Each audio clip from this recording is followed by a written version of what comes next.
You're welcome back to Channel Sport this morning. It's time to look at the AITEO Cup. We're in the semi-final stage now, and some very interesting fixtures to look forward to this weekend. We'll start up with the one between Sunshine Stars and Aqua United. That's the first semi-final pairing. It looks like a very exciting game ahead for us in that one. It's going to be played in Ijebu. Right, and you also have Niger Tornadoes taking on FC Ifeanyi. And for the ladies, you have Bayelsa Queens taking on Rivers Angels, while Ibom Angels will take on Confluence Queens. Confluence Queens, if you're wondering how they managed, how they got there after losing. Yeah, after losing, what happened? Yeah, it's that they fielded ineligible players, right, and that according to the NFF, that they're losing their place to Confluence Queens. The guys from Abia Angels are saying we're going to protest this. I don't know if anything will be done before the match is played tomorrow. I don't know. Right. I don't think so, because you see the rules are clear, and I mean, if you field an ineligible player, right, the onus is on the organizers of the tournament. I mean, if there is a protest to that effect, and they actually investigate and discover that what these people are saying is the fact, and then you know the sanctions. So it's easy. I don't think that I don't think anything good will come out of their protest. If they protest even now, I'm sure they must have written their protest now. But if you actually fielded an ineligible player, forget it. So there's proof to that. Forget right, it. I think it's going to be Confluence Queens that will play that semi-final, if you ask me. All right. Okay. Just quickly talk about the guys. Off camera, you're talking about Aqua United and their good attitude. And against Sunshine, beautiful environment, beautiful stadium where the Super Eagles will play now. Good attitude from the fans. From the fans, even from the huge support from the government. And, you know, with one of our lives, Otubon Polbasi, you know, managing the club, there's some level of professionalism going by his experience in CAF and all the rest. I think that, if you ask me, I think Aqua United is good to go. This is their time. Because look at their performance. They started poorly in the league.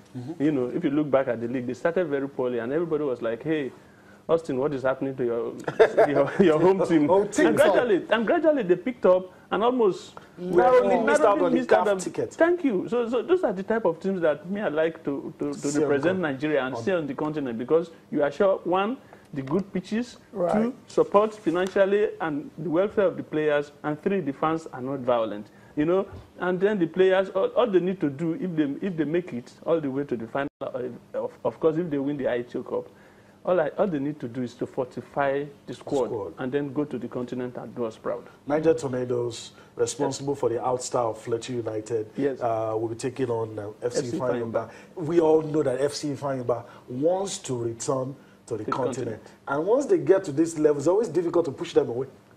It's not always difficult. Well, you see, there are some factors in the past that made it tough, you know, for teams to push them away. Now there is a level playing field. So if you don't play well, you don't play well. If you play well, you win. If you don't play well, you don't win. And so I think that Niger Tornadoes are going to give them a very good fight. Ifeanyi is also good. I mean, it's one of the multinational teams, so to speak. Yeah. You know, they have players all over from Brazil. They recruited well. At times, you begin to wonder why they are not doing well. Of course, one of my problems with them is that I don't know why they are not playing a certain Hillary Kennedy. I keep talking about that guy. Fantastic midfielder, because he was with us in Chan and I know his qualities. Yeah. And I had to call him up at a point and he said, look, I had a knee injury, now I'm healed, I'm ready to play. And they were talking about indiscipline, but he said it's not even indiscipline, but at times they don't even pay his wages. And so you want me to be disciplined when you don't even pay my wages? I mean, it's sad to hear that a club that we all think is like the Chelsea of Nigeria, billionaire club, right, the owner of the club is supposed to be the Abrahamovich of Nigeria, so to speak, in football management. Maybe it's just a one-off. Wages are old. It's not a one-off for months, and it's not good for the image of the club. That's what and also the psyche of the players. I think that that's why Tornadoes may just go all they've got a chance in this one. Absolutely, I think so. Right. Okay. All right. We'll find out. But it's still too early. I mean, even if they lose this first leg, they can, you know, damage limitation. Ben, we're going to put you on the spot because I wish we could play back. You have to do this thing, I wish we could play back what you said last week. It made our hopes, I mean, so high. You told us we did it before, we're going to do it again. And this is the first time you're coming back after that waffle Cup final. We thought we were going to come back with the Ghana must go. We didn't.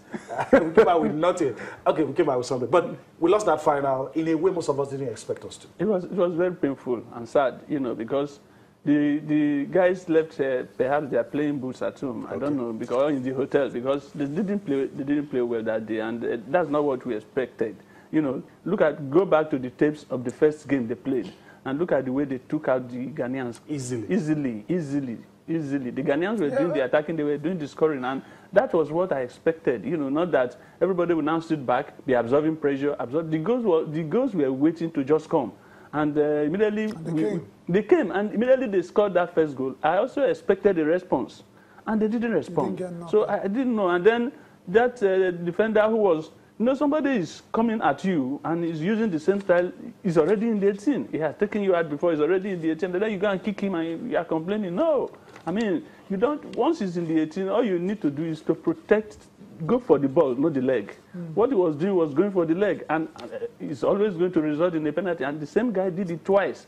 And that shows that his level of professionalism is below par. And so from all indications now, you're blaming that loss on some very amateurish display. That's just the way. Not to display from the entire squad. Because even our top striker was not moving. He stood at the same spot all through the game. You know, and the central defenders were on him. They knew that this is a danger man who did us in the last game. So they were on him. They were Antonio. So I mean, all he needed to do is look. These guys are on me. Go to the right. Also, some level of tactical ineptitude must also be blamed. Must also be blamed, because look, if you see that things are not working well, you begin to do. Ben, answer a question for us quickly. We just saw Kechukwu now. I didn't consider any goal until then, and consider 4. Was that a blip on his performance? Does it give you question mark about this? Just settle it for us. I mean, we have no opinions here anyway. You're the one here, but a lot of people are saying, "Oh, is this guy that good?" Now it's considered 4 goals.